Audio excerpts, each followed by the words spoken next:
Good evening and welcome to Metro Focus. I'm Jenna Flanagan. We kick off our week with a deep dive into local politics. City and state have published their latest list of the winners and the losers across the state of New York. Who's up and who's down when it comes to public opinion?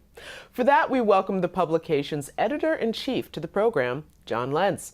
John, welcome back to the program. Glad to be on, Jenna. So we've got some movement on this week's list. Who would you say is the biggest winner and the big loser?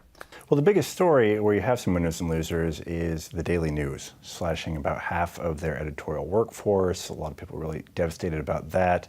Kind of tongue-in-cheek, we made Mayor Bill de Blasio a winner. Which is where I wanted to start off with, because that seemed like an odd place. He played it in a very smart way, it looks like this time. Sure. Like many elected officials, they denounced this move. They said, look, this is a corporation, these big overlords just wasting away what is really a public service, informing people about politics and government, as you do as well. But interestingly enough, I think a little known detail there was in emails that the mayor never wanted to become public, he had speculated about this happening and said, I'd like it to become the liberal Daily News, but that probably won't happen. So, some cutbacks would actually probably be a good thing. And the mayor has had a very notoriously adversarial relationship with the press. So it might actually be good for the mayor. All right. Although I think there's a lot of people who might push back and suggest that the Daily News had a liberal slant anyway. Exactly, especially as compared to the New York Post. And it's interesting that they're doing fine. They're probably losing money as well, but they're, not making the same kind of cutbacks. Now, when it comes to losers in the state, I think a lot of people would be surprised that at least on this particular week, Sheldon Silver didn't make the list. So very quickly, why was he not on there? Yeah, sure. Our cutoff is end of the day Thursday for Friday morning, but check out our list on Friday. He's sure to land there as a loser, sentenced to 7 years. Yes, which was a lot shorter than the 12 that we were expecting. But who did you guys at least name as the biggest loser? We did name an executive at Tronc. That's a company that runs the Daily News. There was one executive in particular that I think just spoke for about a minute about the layoffs and cut it off. There's a lot of bad press coming out about that. We also looked into it a little bit, and there have been some real huge pay increases for executives at Tronc. So that, not really good optics from the company behind those cuts. So as someone as yourself who works in a local publication, did that affect you personally? What were your thoughts, at least as a journalist working in local media, about these huge layoffs for one of our biggest local papers?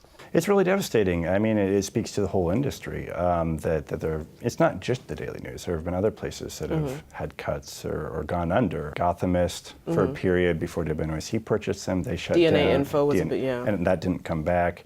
It makes you wonder about your own position, right? If the entire industry is struggling to make revenues. But more importantly, for the readers, for the people of New York City and New York State, so they know what's going on. Another big story, NYCHA. The Daily News has done some incredible reporting on NYCHA. I think their main reporter, who's covered NYCHA and covered a lot of real problems there, he stayed on, but it speaks to the importance of these institutions. And of course, one of the things that I think is the most important that local media brings to us is an understanding of who our local representatives are. And some of them have also made it onto the winners and losers list, as they always do.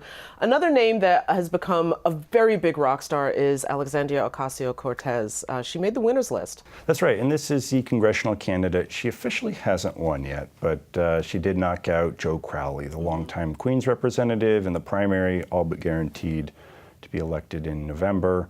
In the general, she had a few online interactions that I think made her look good. There was a congressman from Florida who tried to belittle her, say, "Oh, this woman, this little girl, I don't even know who she is," and she played that very well on Twitter. She's very adept on social media, and there are a few other attacks as well. I think people are kind of caught off guard, I guess. She's also a self-professed democratic socialist, which a lot of Republicans are, raising red flags about that. and seeing this as a big issue. Well, but I thought that was an interesting contrast in how she handled the Republicans who were attacking her versus Twitter beef that she seems to have gotten into with Joe Crowley after she won the primary. Yeah, a few weeks ago, she had gone on Twitter and said, look, Crowley needs to step down. He's still running on the WFP line, Working Families Party, a third party. To be clear, he's not still campaigning. He's not running. Some people have said he should. I think that was a misstep by Ocasio-Cortez. And yet, I think it speaks to a strength she has. She's been really savvy on social media. I think she's been a very top-notch candidate. Unlike a lot of elected officials, she does her own Twitter. And overall, it's been good. I think that was one instance when it backfired. Well, of course, being that New York City is the center of at least the political and the media universe, so many of our national figures come from the city, and one of the big losers was our former mayor, Rudy Giuliani. That's right, and he continues to make headlines day after day. The biggest development, Michael Cohen, the longtime lawyer to President Trump, seems to have switched his approach and is going public with a lot of unsavory things about the president. Giuliani now is representing president and is going on cable shows, and I think getting a lot of criticism for inconsistencies in what he's saying and arguments. I think just over the last 12, 24 hours, he said collusion. Like, I don't see any basis for that being a crime, whereas beforehand it was just no collusion, no collusion, no collusion. So a lot of shifting narratives from their camp, which is now exactly. led by and as Giuliani. you were saying about Michael Cohen, he's an honorable man. He's always been a liar.